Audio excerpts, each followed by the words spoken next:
lalim, delikado. Ito yung resulta ng bagyong Maymay.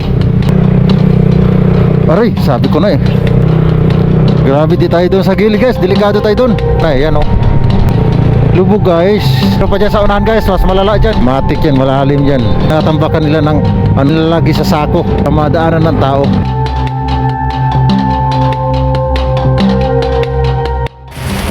Alright guys, so good morning. So time check natin is 11 na.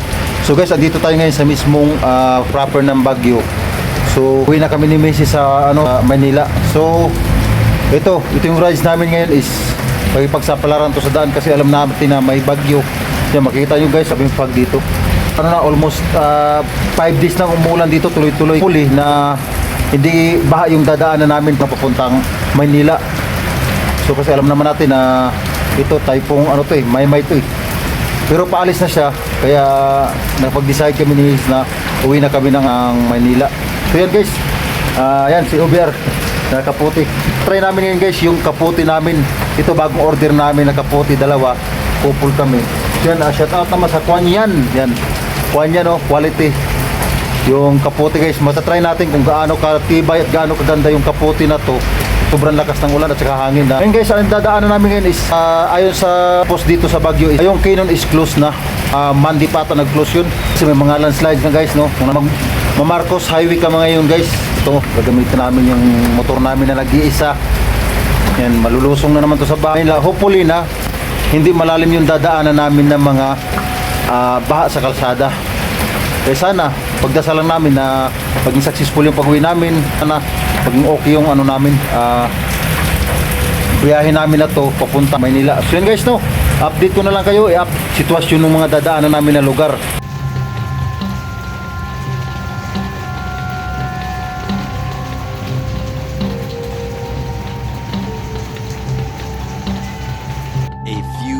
Later. Alright guys, so good afternoon. So alas 12:30 na guys, no. Andito tayo ngayon sa Pugulaon yun na sa baba. So yan, uminto muna kami dito guys para kumain kami ni Mrs. Ayan sa Gias Eatery. Kumapada kayo dito guys sa Pugo, La Union. Kumain kayo dito guys, napakadami nilang pagkain, tapos ang sasarapan ng pagkain nila dito. Kakain lang kami saglit kasi nga gutom na, wala kasi kaming almusal guys eh. So yan guys, kakain na kami. So ulam namin dito is tigar guys, tigar tsaka lechon kawali. 300 good for 2 person guys, tigar tapos unlimited yung rice nila.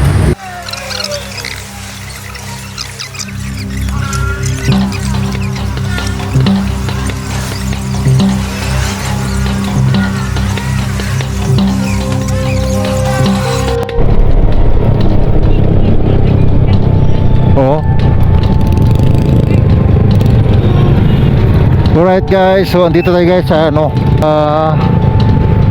Camp Olivas. So dito yung ginagawang guys, kalsada, tinaasan na nila.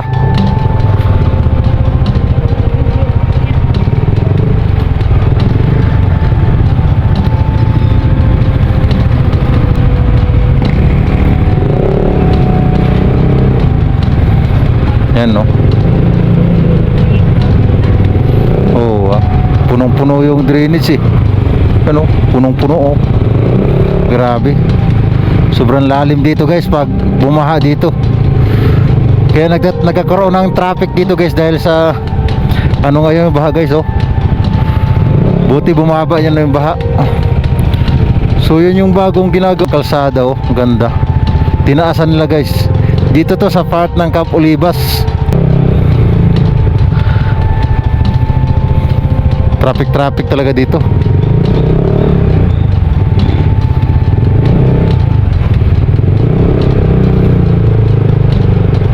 Grabe. Mas malalim dyan sa unahan guys.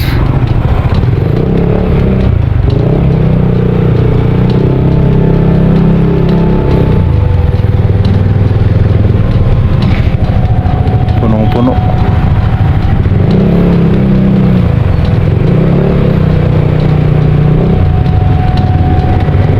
Ayan na, lulubog na to guys.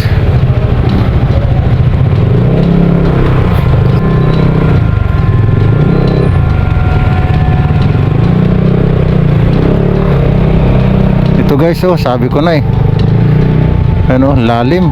Aray ko.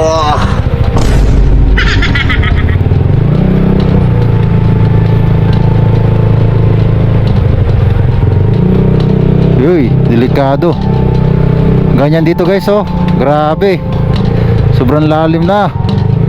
Ito yung resulta ng ano, bagyong Maymay. Grabe guys. Dahan-dahan lang tayo dito. Lubog-lubog na. Ganito kalupit ang lugar dito. Ito talaga guys ang biruan ng ano, lagi talaga to ditong ano, napakalalim ng tubig dito. Di ka pwedeng ano eh, di ka tumukod eh. Kasi hihinto ka eh. Grabe. Kaya nga eh, delikado dito guys ba dyan sa bandang kanan natin kung biglang mabutas tayo dyan kasi malalim dyan eh. May mga drainage kasing gilid dyan eh. Ayan na. Ay grabe, ang haba pala nito. Ganito guys ka ano dito. Aray, sabi ko na eh. Ang hirap, ang lalim. Puta. Ano.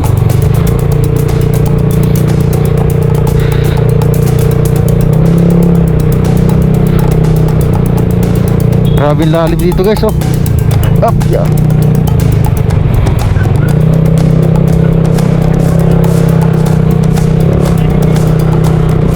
Grabe di tayo doon sa gilid guys. Delikado tayo doon. Napakadelikado. Ang hirap, grabe.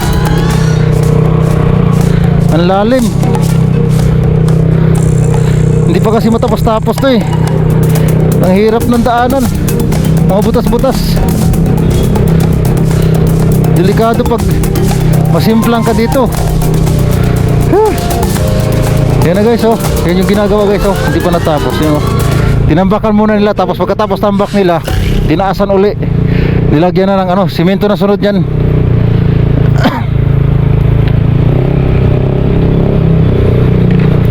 Grabe yung sitwasyon dito sa daan.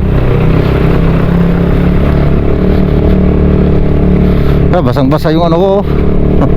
Sinilas ko, grabe. Kabilaan to guys, no?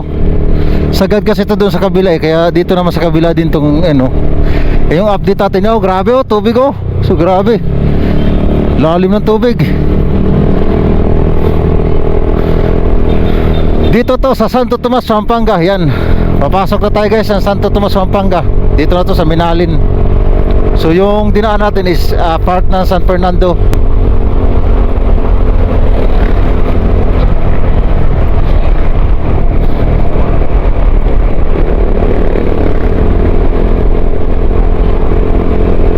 Grabe yung tubig dun.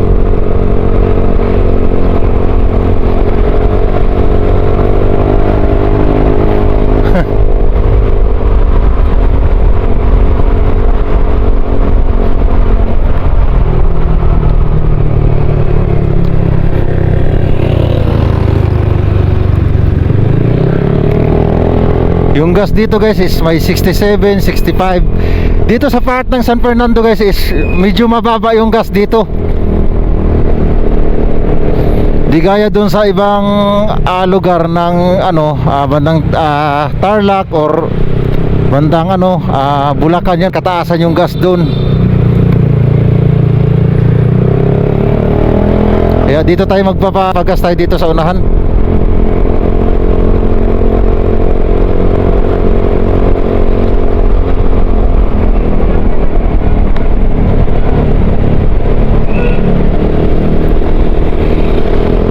Alright, diretso na tayo.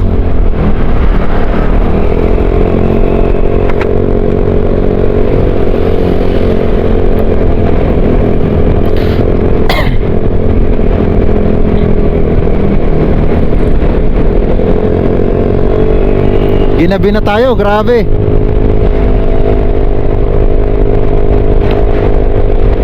Di kasi tayo pwede makapatakbo kanina guys ng mabilis mula Baguio kasi nga ang ano, ang dulas ng daan. Kaya Di pwedeng magpatakbo tayo ng sobra-sobra mabilis. Yung ano lang, tamang ano lang, chill ride lang takbo gawa natin kanina. Yung unless andito na tayo sa ano, part ng San Fernando. So going to Apalit na tayo.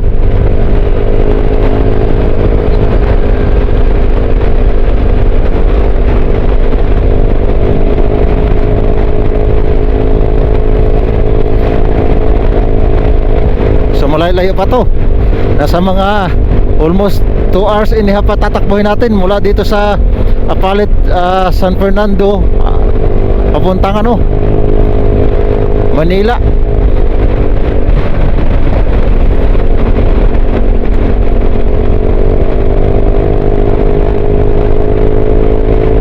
Yan no, 67 lang yung gas dito guys. So mababa talaga dito yung gasolina. Oh, doon na tayo pag gasolina sa doon na lang sa Apalit.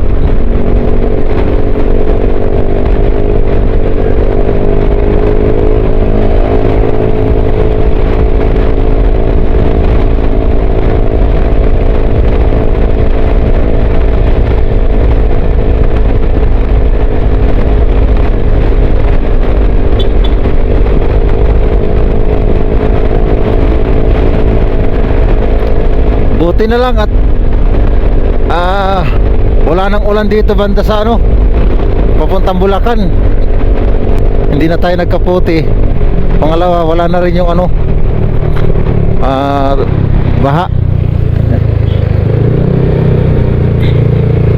Di gaya dun sa yung nadaan natin kanina sa may Campo Libas, is ano lang yun, nagawang kalsada kaya ganun kalalim na stuck yung tubig. Ang hirap kung araw-araw mo dadaanan na ganun guys, napakahirap.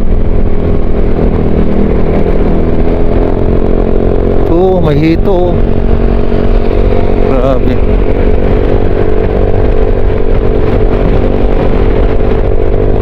So ginabi na tayo sa daan. Lubog din tong lugar na to dito. Ayan o, sabi ko na, ayan o. O diba?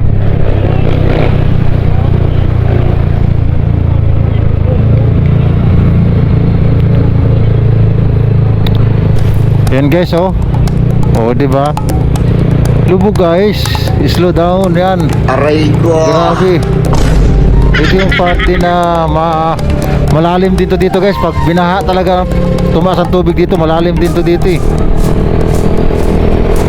Nandito to guys sa part ng ano, Tulaok. Mayroon pa dyan sa unahan guys, mas malala dyan kasi ano dyan, may kalsada dyan na lubak-lubak. Hindi naayos na tinambakan lang, hindi sinimento dyan sa unahan guys. Siguro kahapon pa dito walang ulan kasi tuyo na yung mga kalsada dito eh. Pero doon kanina sa Baguio, ilang araw ng ulan, walang humpa yung ulan doon. Yan, ito na guys, oh. Dito na naman. Yan, oh.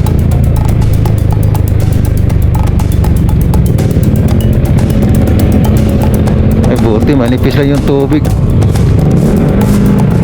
Ay yung unang ano na, diskarte ano, tinatambakan nila ng ano, mga lupa na nilalagay sa sako para madaanan ng tao.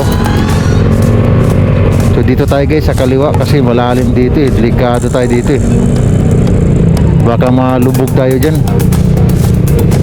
Tagal na itong problema to dito.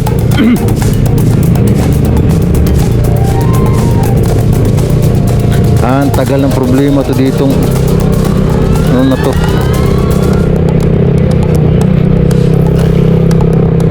Hindi mo lang naayos-ayos to. Kakarampot na lang to eh. Siguro mga ano na lang to, 200 meters. Hindi pa maayos-ayos to ng nananakupan dito. Kaya abutan tuloy ng malaking tubig na naman. Puro lang tambak. Hindi naman naayos. Kakarampot na lang, hindi pa maayos-ayos. Okay na talaga tong, walang hiya talaga tong gobyerno natin. Mga sakop dito sa lugar na ito. Binubuaya yung pundo dito kaya hindi makagawa-gawa.